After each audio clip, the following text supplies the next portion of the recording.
Você deve ter visto nos últimos dias o caso do Lito Souza, especialista em aviação que vem lutando contra o avanço da doença neurodegenerativa Creutzfeldt-Jakob. Ele afirmou que estava com a doença na última semana, no dia 21 de agosto. Nesse dia, ele já estava com os movimentos comprometidos e com perda da força corporal. E um dia depois disso, a esposa dele, a Mila Seidel, anunciou que o Lito já apresentava dificuldades para enxergar. Mas para a gente compreender como essa evolução acontece de forma tão rápida, primeiro precisamos entender como essa doença se manifesta no corpo humano. O nosso sistema produz normalmente uma proteína chamada proteína priônica.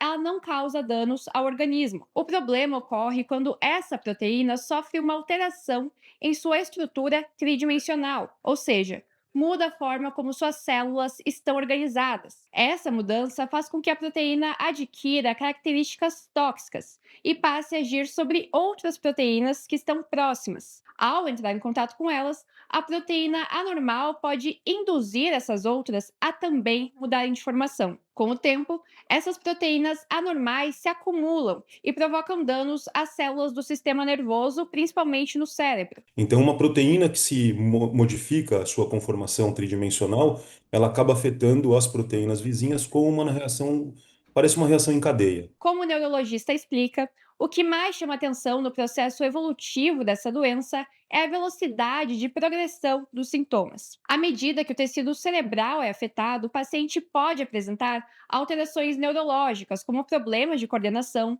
alterações de comportamento e, em estágios mais avançados, perda das funções neurológicas. A doença se manifesta inicialmente por meio de sintomas neurológicos, mas no caso do Lito, ele foi afetado primeiro por sintomas motores, como dificuldade de locomoção, fala e, mais recentemente, visão embaçada. Uma evolução de um dia para o outro, segundo a esposa dele. Eu perguntei ao doutor se existe uma razão para a evolução dos sintomas de Lito ter fugido do padrão evolutivo. A tipicidade de apresentação clínica de doença priônica, ela é um fator de alerta, e isso faz com que a gente pense em outras etiologias que não a forma esporádica, tá? Então, uma das recomendações aí talvez seja realmente fazer a testagem genética. Obviamente precisa contextualizar, avaliar ele de uma forma individualizada, mas não é comum essa manifestação. Mas existem formas que são atípicas, tá?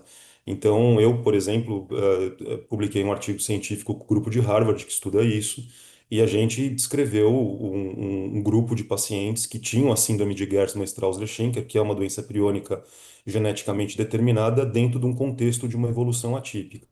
O grande problema, no final das contas, é que, por se tratar de doença muito rara, a gente primeiro precisa entender como é que funcionam essas condições, né? E, obviamente, destrinchar isso do ponto de vista clínico e fisiopatológico.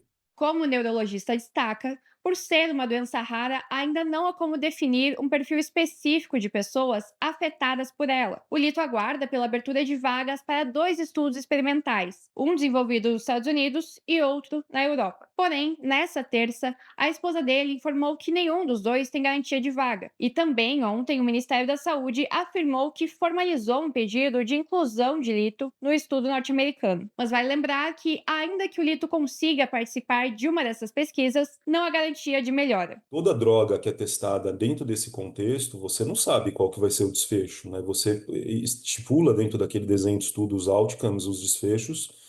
Existem desfechos que são primários, desfechos que são secundários, mas existe toda uma particularidade dessa condição, que é realmente a velocidade de progressão dela e a característica de como ela ocorre. A gente tem vários alvos possíveis, né? Dentro do conhecimento fisiopatológico dessa doença, vários alvos terapêuticos são possíveis. Então, tem que se testar cada um desses alvos para ver qual que apresentaria um desfecho clínico favorável. Para saber mais informações sobre o Lito Souza, acompanhe o nosso canal no YouTube e nossas redes sociais.